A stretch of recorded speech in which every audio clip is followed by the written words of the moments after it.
who could they hire? It feels like Hugh Freeze is going to get the phone call after that, after what he's done at Liberty, going 8-0 to start the season. They have a really cool matchup to end the season where we could see undefeated Coastal Carolina versus undefeated Liberty. And then Liberty gets to play in a bowl game. And can you think of somebody who would be more obnoxious about going undefeated and not having an opportunity to play in the college football playoff for a national championship? They would be more obnoxious in Lynchburg than the folks in Orlando. I kid you not. Like, this is the reason why I want to play off. So that you can shut up the Liberties of the world, the BYUs of the world, the Coastal Carolinas, the Marshalls, all the undefeated teams that are going to have claims to national championships to end this season. That's why I want it to happen, because it's still really hard to run a table undefeated. I don't give a damn how hard the schedule is. It's hard as hell to go 8, 9, 10, 11, 12-0. It's difficult, man. And if you get to do it against great competition, you don't really have anything to say about that. Your schedule is what your schedule is, especially this year, right? If you're an SEC team, you're like, we didn't get to play non-conference. Not that y'all actually play anybody out of conference anyway. And that SC team that y'all were going to play might have all done us a service if you're Alabama, and that we don't have to talk about USC being undefeated anymore. But we do, because they're 2-0, right?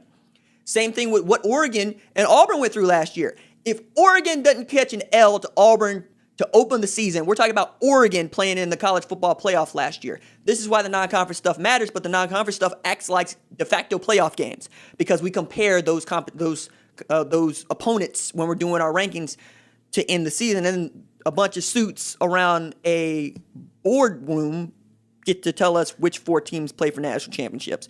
I'm here for all of the teams running the table. I want Marshall to go undefeated, Coastal Carolina to go undefeated, Liberty to go undefeated, BYU to go undefeated, all of them, Cincinnati, just to muck up this playoff situation even more. I think 4 is awful. I want 16. Every team that should get in does get in. Also gets me into another point that I think I'll just make right now. There are 13 top 25 teams that are undefeated, ranging from 2-0 to 8-0. 13. Haven't I been saying 16-team playoff? Because with those 13, you add 3. Let's say, I don't know, the 1-loss Florida team, the 1-loss A&M team, right? Add perhaps even a 1-loss Indiana team if they lose to Ohio State this weekend. Perhaps, right? You have a team that you respect, that you really want to see have an opportunity to play for a national championship, like maybe Wisconsin, right? Northwestern, perhaps. Because I think that whoever comes out of the Big Ten West, at least at this point, would deserve an opportunity to play in that playoff. But I also think that the Big 12 champ should get an opportunity to play in that playoff. These are all really good games that we would see. I'd be so here for a 2 versus 15 matchup that is Clemson or Notre Dame versus Coastal Carolina or Marshall, right? Because then you get to shut up all the Marshall and Coastal Carolina fans, but at the same time, they get to say they played in the playoff, they played in the national championship, and you get to unite college football fan bases from across the country. It's a good thing. More people should be invested in it and wanted it to succeed. That is where I get on the Hugh Freeze to South Carolina train. But also, if you're looking around and you're Luke Fickell, give me a phone call. I'm at Cincinnati right now. And if not me, give Marcus Freeman a phone call, because the dream scenario for Cincinnati is you lose Luke Fickell to South Carolina, but Marcus Freeman stays there to be your head coach. Marcus Freeman is defense coordinator at Cincinnati, for those of you that do not know. I am very high on Marcus Freeman and have been for 3 friggin' years. I really want Marcus Freeman to have an opportunity to be a head coach. See what else we got in here. Do you think Oklahoma will come to the SEC? I made that video. See. What else we got in here? Did I have other points that I wanted to make?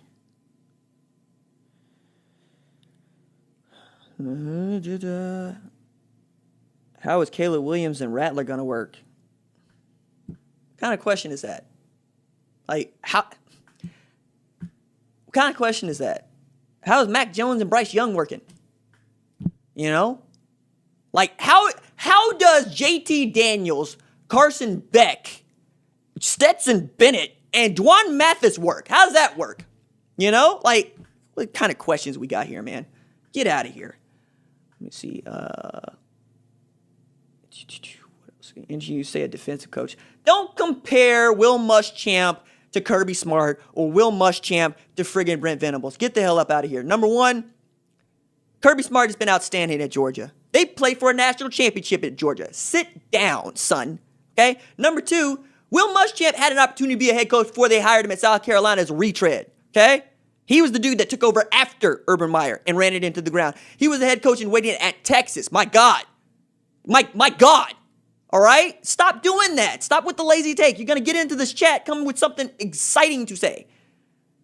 Doc Winston O'Biggy says, exercise your right to like and subscribe. All the cool kids are doing it. I appreciate it, man. We are hard charging toward 57,000 subs here on the channel, which is walking, right? Like, the way that I pay attention to this stuff, right, is like, if you go to the CFB on Fox channel, they don't even have 18,000 subscribers over there yet, man. Like, that's where we're at. Like, I'm just going to go ahead and make sure that I fact check this to show you just what we have done with this channel. Yeah, 18.5. The college football channel for a major broadcasting entity has 18.5 thousand subs. We have 56,000 plus subs here, dude. And we've only been around since like September 2017. Like, for real. Like, that's all we have been doing. And yet when we put up against other college football channels, I feel like we hold our own and then some. And then when I see stuff like CFP on Fox somehow has a verified account with 18,500 subscribers, I don't have a verified account with almost like literally 3 times as many. Like, what are we doing? Anyway, like and subscribe to the video, please, because it really does just make us all feel better. And, you know, like, the community has only gotten to be much cooler here during the quarantine, because I've talked about a bunch of stuff during the quarantine that I probably wouldn't have got to talk about if we did not have the quarantine. I wanted to touch on a couple other subjects. Let me see. What else got it? Ooh, my man is from Moscow talking about go Ohio State. Goodness me. From Russia, go Ohio State. Let's see. What do we got? USC offense is trash. I mean, Mike Bobo. Mike Bobo is your interim head coach. Dude got fired from Colorado State last year. Is the dude coaching South Carolina this year with a Colorado State transfer to South Carolina at quarterback. Gamecocks, what kind of life are y'all living right now, man? A better life than LSU. How about that?